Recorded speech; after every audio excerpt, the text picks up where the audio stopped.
कोई सा भी पेन दे दो, दूसरे गले में रखें। एक कुछ नहीं बेचारा को पेन नहीं है, कॉपी भी नहीं है, ये देखो। अरे मैं बाहर से आया ना, मैं भी घर से थोड़ी ना आया क्या, बाहर गया था।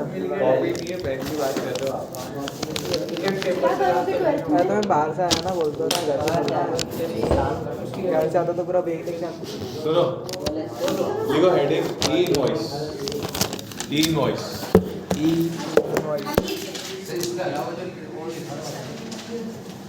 ई इनवॉइस कंडीशंस, ई इनवॉइस कंडीशन। कब बनाया जाता है ई इनवॉइस? सरकार ने बोल रखा है 5 करोड़ से ऊपर के टर्नओवर वालों को, 5 करोड़ या 5 करोड़ से ऊपर के टर्नओवर वालों को ई इनवॉइस बनाना कंपल्सरी। और 5 करोड़ का टर्नओवर मतलब इस साल में नहीं, जब से आपका जीएसटी नंबर आया है उसके बाद से किसी भी कॉन्जिक्यूटिव ईयर में, 17 से 18, 18 से 19, 19 से 20, 2017 में जीएसटी लागू हुआ था, उस टाइम पे ही अगर किसी ने जीएसटी नंबर ले लिया तो 17, 18, 18, 19, 19, 20, 20, 21, 21, 22, 22, 23, किसी भी फाइनेंशियल ईयर में अगर आपका 5 करोड़ से क्रॉस कर गया है तो आपको ई इनवॉइस बनाना कंपल्सरी। सर जैसे आगे आगे 1 करोड़ की लिमिट है, आगे 1 करोड़ की लिमिट है तो उसमें भी ऐसे रहेगा 17 से बाद अगर 1 करोड़ हुआ तो हाँ बिल्कुल ई इनवॉइस बनाना कंपल्सरी हो जाएगा।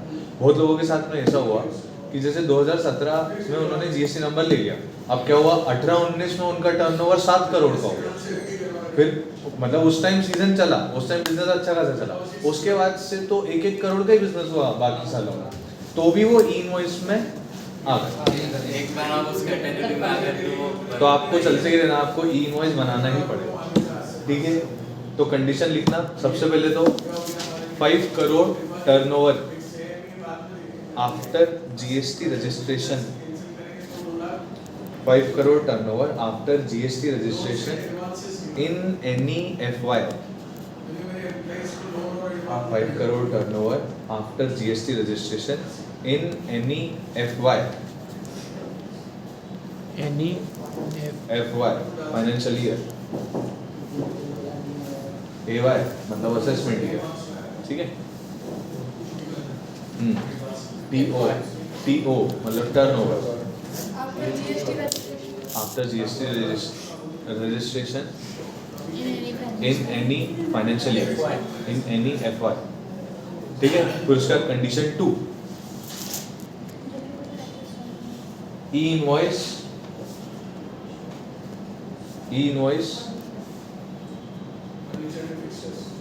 एप्लीकेबल ऑन, सर क्या आता है? Applicable on only, starting line क्या होती है? E invoice applicable on only B2B sales,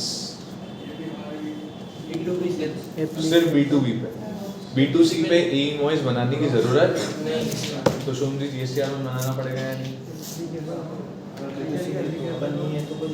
और B2C भी है, B2B भी है, B2B भी है, तो जीएसटीआर में फिर भी सबमिट तो करना ही पड़ेगा ना भाई। आपको बताना तो पड़ेगा ना कि आपकी क्रेडिट नोट कितने, डेबिट नोट कितने, व्हाटएवर व्हाटसोएवर ये सेल्स वगैरह के जीएसटीआर 1 B2C होता है वो सिर्फ GSTR 4 में होता नहीं, जीएसटीआर 4 ठीक होता है। है। कल सर निशाद बताया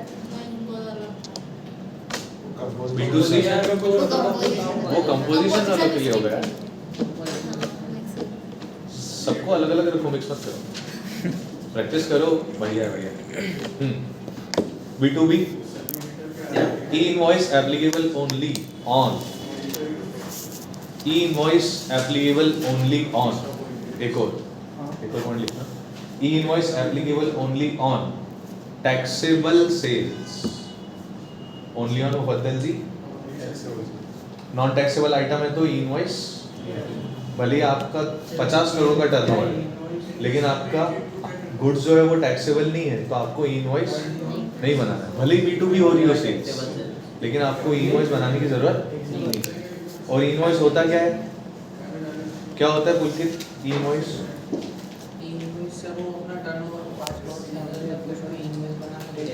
तो ई इनवॉइस क्या होता है? वो तो जरूरी तो है लेकिन होता क्या है?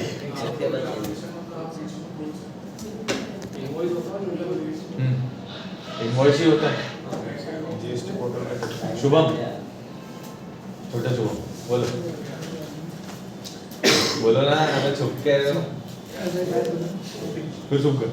अब तो मैं एक साइड है यार। हाँ बोलो ना, इनवॉइस क्या होता है बताइए आदित्य जी। एक तरह का बिल होता है उसमें वहाँ अगर अपना 5 करोड़ से ज़्यादा तो हर बिल अपने को इनवॉइस मतलब एक बिल ही बनाना पड़ता है। तो ये होता क्या है? सेल्स की इंफॉर्मेशन जो अपन बेच रहे हैं स्कैनर रहता है, क्या सारी बेच रहे हैं? इंफॉर्मेशन गवर्नमेंट बारकोड रहता है उसमें। सर उसमें बारकोड रहता है। ऐसा बोलो ना यार भाई, गवर्नमेंट को पहले डिटेल बतानी पड़ती है, उसके बाद पार्टी को बिल दे सकते हैं। मतलब नॉर्मल बिल नहीं, आपको पोर्टल के थ्रू इलेक्ट्रॉनिक बिल बनाना पड़ता है। मतलब पहले गवर्नमेंट को भी डिटेल दो, उसके बाद आप पार्टी को बिल दो। अगर नहीं किया ऐसा तो क्या होगा? Penalty plus interest. ये तो देखो कंफर्म ही कर लिया आपने, फिक्स ही कर लिया कि भैया पेनल्टी भी लगेगी, पेनल्टी में इंटरेस्ट भी लगेगा अगर नहीं भरी है वो, ये तो फिक्स ही कर लिया आप लोग। अरे भैया कितनी पेनल्टी? अच्छा जीएसटीआर 1 नहीं भरने पे क्या पेनल्टी है शुभम जी? 50 रुपये पर डे है ना। 3 भी नहीं भरने पे कितनी?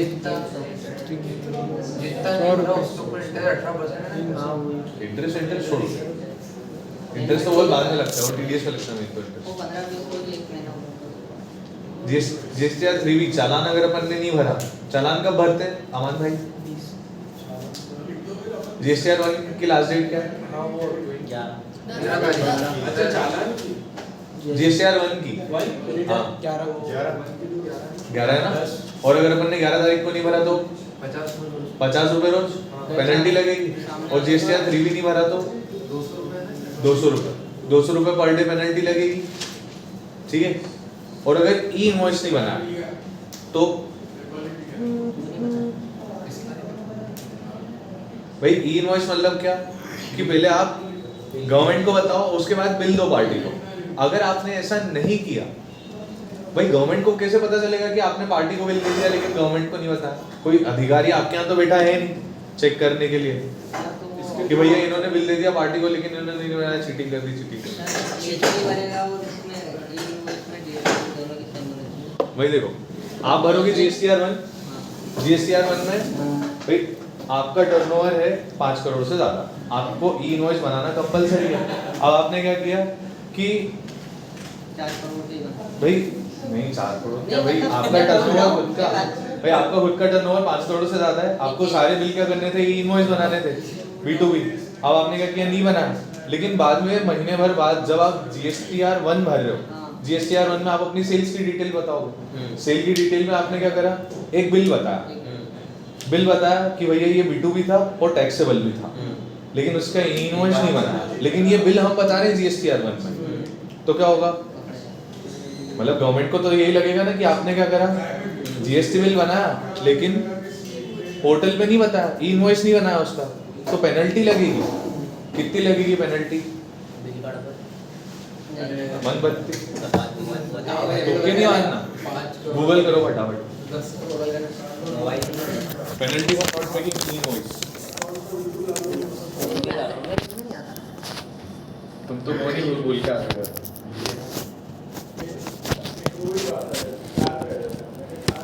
तुमको तो लगेगा नहीं पेनल्टी। Very good. 10,000 पूरा पढ़ो 100% of tax due और INR 10,000 which is higher will be imposed on पर बिल, है ना। penalty for incorrect invoice is 25,000 कितनी है देखा आपने? मतलब आदमी तो क्या करेगा? इनवॉइस निकालेगा ही निकालेगा ना। मतलब तो उसने कहा यस अमाउंट है उसका 100 मतलब आपने 10 लाख का बिल दिया, 10 लाख का बिल बनाया B2B का, 10 लाख का B2B का बिल बना, लेकिन उसके ऊपर आपने 18% टैक्स लगाया भी चलो, और ई इनवॉइस नहीं बनाया, तो क्या होगा? आपने जीएसटीआर 1 में सेल डिटेल तो दी, उसमें आपने बताया कि इनवॉइस नहीं बना, लेकिन ये 10 लाख का बिल था, इसके ऊपर 1,80,000 का जीएसटी है, इनवॉइस नहीं, तो 360 नहीं 100% ऑफ टैक्स, मतलब वही 1,80,000 का क्या भरना पड़ेगा उसको, पेनल्टी भरनी पड़ेगी 1,80, या फिर 10 रुपए का भी बिल बना है, B2B है, टैक्सेबल है, और ई इनवॉइस नहीं बना है, 10,000 है ना, तो 10,000।